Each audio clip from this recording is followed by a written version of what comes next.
With so many new Max Cushion sneakers that have released in the last handful of months, I wanted to make an updated list for you guys, top 10 Max Cushion sneakers in my opinion. And if you guys are interested in buying any of these sneakers that I'm going to be talking about in this video, links in the description to all of the major brands. And if you guys use my links, I do get a little bit of a kickback. It is the best way to support the channel if you guys do so, so greatly appreciate it. And now just a mild disclaimer, obviously these are Max Cushion shoes. Do with that what you will. Some people can use these for every day, some people cannot. Honestly, it just depends on your feet and your preferences. Typically, Max Cushion sneakers are made for like running long distances, but they do transition over to the lifestyle side a lot of times, especially if you want something that is nice and soft and squishy underfoot. These offer the largest stack of those. Now, I personally like Max Cushion sneakers, but I do like a smaller stack of foam as well. But just throwing it out there, not everybody's gonna love every little aspect of a Max Cushion sneaker. If you've never tried one before, it might be a little bit polarizing to you the first time you try it. And if you have been in that wheelhouse already, you might really enjoy this stuff like I do. Starting off at the number 10 spot goes to a pair of shoes that I do not have. I'm assuming once these actually come out, they're gonna be much, much higher on the list. Unfortunately, I don't have them to try them out. However, I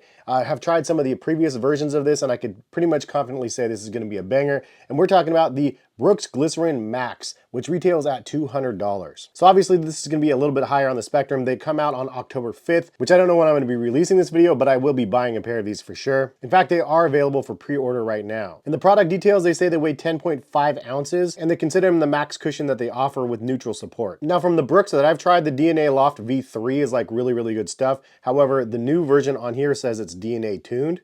So definitely curious to try these out and see how they are on feet. I'm assuming they're gonna be amazing though. I would say the alternate to this would be the Brooks Ghost Max. I have tried the first one, not the second one, because I believe the midsole is the same, but overall that shoe was really comfortable as well. Now the number 9 spot for myself goes to the Adidas AdiSTAR 3. This is the most valuable one on the countdown because it only costs $130. And I say only because most of the stuff is between $160 to $180 or so. Honestly, very, very surprised when I tried these on feet. I tried the AdiSTAR 1s, it was okay, not super like soft or anything underfoot. Then I tried the AdiSTAR 3s. I skipped the 2s. The 3s were really, really good. Like the midsole was very soft. And when I was running around in these things as well, they felt really good. Taking the dogs on a walk in the cement and stuff, I mean, just the overall cushioning on them is definitely a max cushion contender. Definitely one of my favorites that Adidas offers thus far at a much lower price point than like the Lightstrike Pro stuff, which I also do really like. And the reason why those are not on this countdown is because the Lightstrike Pro material is just a little bit too narrow for most of my preferences. But the AdiSTAR 3 cushioning is a really, really good for the price point. Definitely worth a look if you haven't tried it thus far. Number 8 spot is gonna go to the Asics GEL-Nimbus 26. It is one that I really like from the previous year. Definitely a max cushion type sneaker. Pretty much an average upper. It's very much like the Brooks Ghost Max, but a little bit softer overall, in my opinion, underfoot. Next on the list for $160 is the Hoka Skyflow. Now previously it would have been the Hoka Clifton 9, which is still an incredibly comfortable pair of sneakers, but comparative to the Skyflows, I actually really prefer the Skyflows better. It's a little bit softer underfoot than even the Cliftons. They do offer wide versions as well for those people interested, and this shoe is inspired by the Skyward X, which is kind of their premium $200+ runner, which I did try as well. It was lots and lots of crazy cushioning. Definitely a max cushion shoe as well, more even so than this one, but it was a lot heavier, and for that reason, it didn't really fit into a lot of people's ecosystems of like, I'm gonna wear this shoe for max cushion, like recovery sort of running. It was just heavier than it could have been with a plate in it. I like the shoe overall, and if you like the max cushion, then the Skyward X would be the one for you.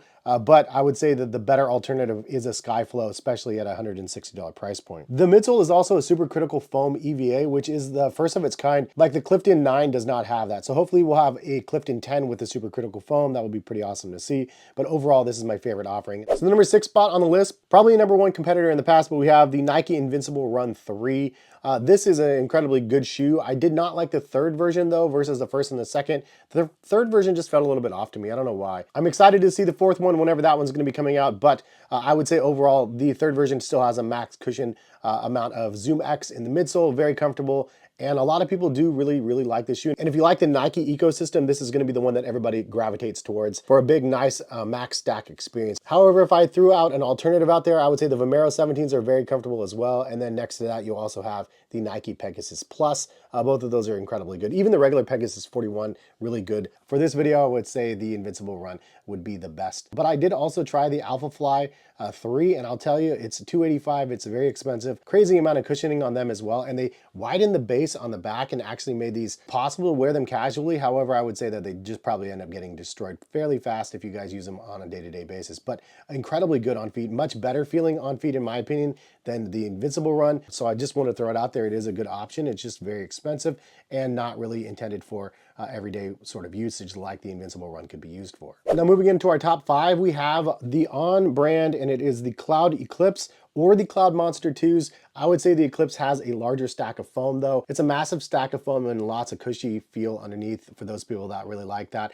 I will say that I did try a couple of the other On sneakers as well, and the Cloud Eclipse was just a little bit too big, too much foam for myself personally. I actually prefer the Cloud Surfers, which are very soft underfoot as well. Had more of a padded tongue too, and I compared them in like the On Cloud Tilt video for those that want to see that video, which I did like those ones as well. I would say between all of them in the like On space, it would go Cloud Eclipse first, then you have the Monster 2s, then you have the Surfers, and then you have the Tilts. All of them are really, really good, but that's the ranking that I would put them for the max stack height. My preference overall though is the Surfers, which I actually got a Gore-Tex pair as well, and I have a video coming on those very, very soon. Number 4 spot on this list is a little bit of speculation as well, but it's gonna go to the New Balance Fresh Foam X 1080 V14. And the reason why I'm speculating these are gonna be good, they don't actually release yet.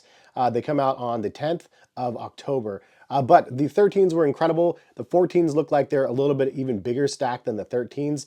If that's even the case, then of course these are going to be amazing on feet. The 13s are very, very good as well, and they could be considered a max cushion shoe in my opinion as well, which I wouldn't have said the same for the Fresh Foam X 1080 V12s or the 11s previously, but the 13s were very, very soft underfoot. The Fresh Foam X compound is very, very soft, and overall it was like one of my favorite shoes that they released next to the New Balance Balos, which I'll talk about it here in a second later down the countdown. But really solid pair, and the retail on them are about $165. Overall, I really enjoy the 1080 V13s. That's why the speculation that the 14s are going to be even better from that max cushion perspective, because the 13s were good and these ones again look a little bit bigger. They have a 6mm heel toe drop as well. They look really nice, honestly. Not maybe the most attractive looking shoe. I like the look of like the fuel cell line a little bit better. Like the the Rebel V4 looks really, really good. These ones look a little bit chunkier, but overall they look super, super comfy. And check back on the channel. I will have a review of them as soon as they come out because I must get these shoes. All right, so number 3 spot on the countdown goes to one that I didn't see happening, honestly, until I tried them out, thanks to you guys who actually mentioned that I try them out, and that is going to be the Saucony Hurricane 24. Incredible shoe, very, very comfortable overall on feet. They do retail at $160, and they do have wide versions as well, although I did not need a wide version. True to size fit me just right. They do feature the Power Run PB foam and the Power Run foam frame in the midsole, so 2 different like Power Run density foams in the midsole. Overall very comfortable though, nice squish heel, nice squish forefoot. Engineered mesh for the upper, standard stuff. And the tongue being a little bit forked was a little bit difficult to put on, which is probably the main reason why I actually prefer the number 2 shoe a little bit more than this one. But very, very good underfoot and definitely a max cushion feel. Something that I've been waiting to feel from Saucony for some time now, so it's been really, really awesome to have like such a good all-around max cushion shoe from Saucony. So number 3 spot this year, very, very cool. Thank you again for suggesting it. Number 2 spot, I actually prefer this one a little bit more to the Saucony, and that is going to be the Puma MagMax Nitro. This is a very, very comfortable shoe as well. And honestly, I chose this one over the Saucony primarily because of the tongue. I liked the pull tab on the tongue. I'm older and that matters. And overall, they're both very, very comfortable. Nice wide bases on them. Very wide foot friendly as well. The amount of cushion underneath is pretty insane, and all around very, very comfortable pair as well. Now the Pumas retail at $180, so a little bit more expensive. They did fit true to size for me as well, for those people interested. And the Puma MagMax features the Nitro foam in the midsole, which has been very nice. It's like a nitrogen infused foam. Very soft, very overall comfortable, fairly light as well. Definitely worth a look if you're interested. I was very surprised in this pair and very, very happy that I gave it a try, even at that $180 price point. But we made it to the number 1 spot. If you guys enjoyed the video, drop a like on the video, supports the channel. If you guys use any of the links in the description of the video to purchase any of the shoes that I'm talking about in the video. Also, check out my channel, subscribe. I have lots of these type of videos on here as well. But the number 1 spot for max cushion sneaker, in my opinion, is the New Balance Fresh Foam X More V5. And I know I did a video saying this is a max cushion king, and it truly is.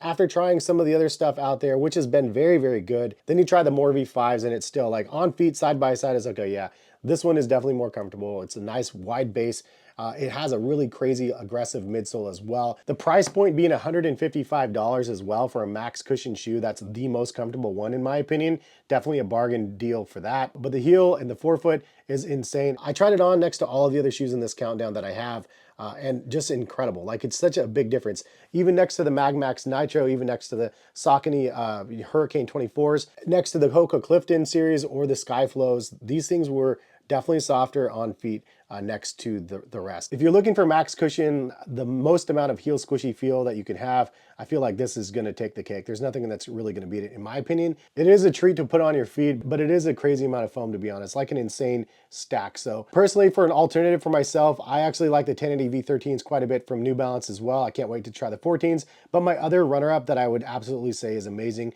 from New Balance as well is going to go to the New Balance Fresh Foam X Balos. Now, I did a comparison between the More and the 1080s and the Balos. If you guys didn't see that video, go check that one out because there's a lot of good details in there. But the Balos is just an overall insanely soft, squishy feel underfoot as well. I would say the More V5s is even more than that. But the overall feel of the Balos, I actually prefer that shoe over the 1080 V13s and the More. And the 1080 V13s have like a less of a rocker profile. For some reason, the Balos just fits my feet perfect. And I love the natural motion of them and just how you're walking in crazy amounts of cushion. But what do you guys think about this list? What did I get right? What did I get wrong? What did I miss? Leave those comments in the comment section for myself and for other people to view. Always helpful when you guys do something like that. But hopefully you guys enjoyed the video. And if you guys are new to the channel, drop a like, subscribe, use the links in the description to make any of the purchases and support the channel. And hopefully we'll see you back on the channel for some more sneaker videos very soon. All right, peace guys.